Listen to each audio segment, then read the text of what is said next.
Selamat berjumpa kembali, saya Romo Gregory Harapan SWD akan membawakan renungan untuk hari Minggu ke-31 tahun B 2021. Cinta kepada Allah nyata dalam cinta kepada sesama. Kasihilah Tuhan Allahmu dengan segenap hati, dengan segenap jiwa, dan dengan segenap kekuatanmu. Musa menyampaikan perintah Allah ini kepada orang Israel di tengah ketidaksetiaan dan ketidaktaatan mereka. Semua kita sangat familiar dengan perintah Allah ini. Hanya dalam praktek sering terjadi kendala. Kadang ada orang yang menduakan Tuhan. Ada yang menomorduakan Tuhan. Bahkan ada yang sama sekali tidak peduli walaupun mereka Katolik. Ada yang hanya datang ke gereja pada perayaan Natal dan Paskah.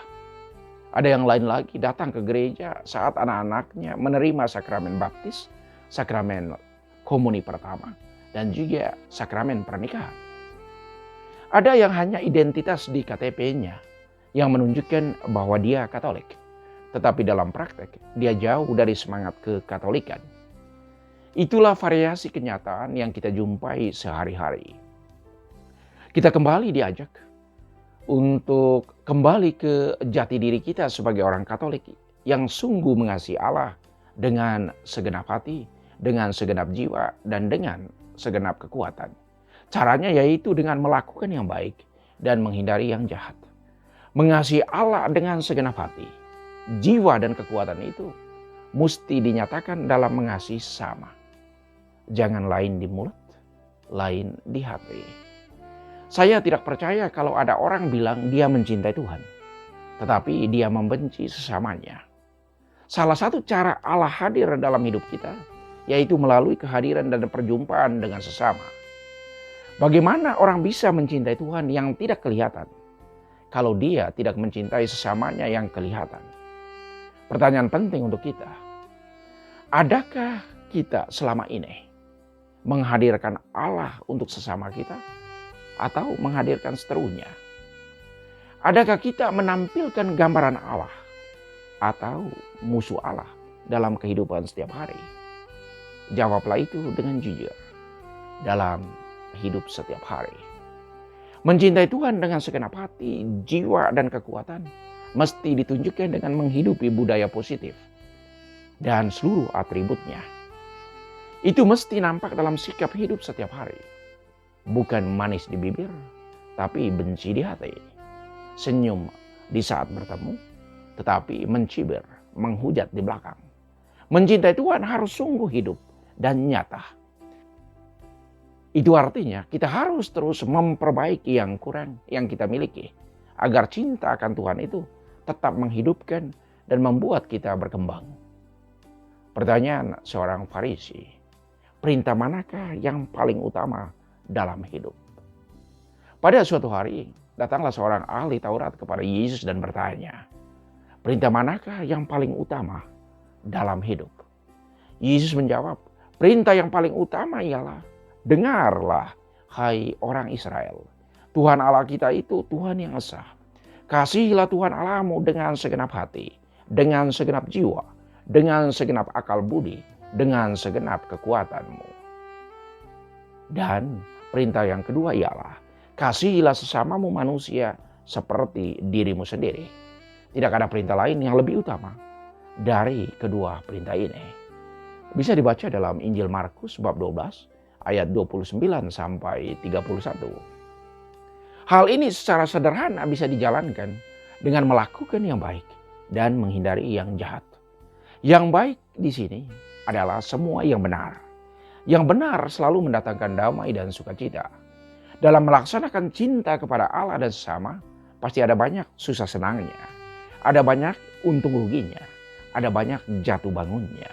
Itu hal yang wajar dan normal dalam kehidupan setiap hari. Yang membuat orang hebat dalam mencintai Tuhan dan sesama, bukan soal berapa kali orang itu jatuh, tetapi lebih pada perjuangan berapa kali orang itu bangun kembali dari kejatuhannya. Mari kita terus memohon kekuatan dan pertolongan Tuhan agar menganugerahkan rohnya kepada kita untuk menjadi putra-putrinya yang baik. Mari kita melakukan segala sesuatu dengan baik dan benar, seolah-olah sesudah itu kita mati. Orang umumnya selalu mau berjuang untuk melakukan yang terbaik sebelum dia meninggal. Maka lakukanlah segala sesuatu seolah-olah sesudah itu kita akan mati. Kita juga belajar dari Santo Alfonsus Rodriguez yang diperingati gereja setiap tanggal 31 Oktober. Ia seorang yang sederhana. Sebagian besar hidupnya sesudah menjadi bruder hanya menjadi penjaga pintu gerbang sekolah dan biara yang setia. Setiap orang yang masuk diterimanya dengan baik dan ramah.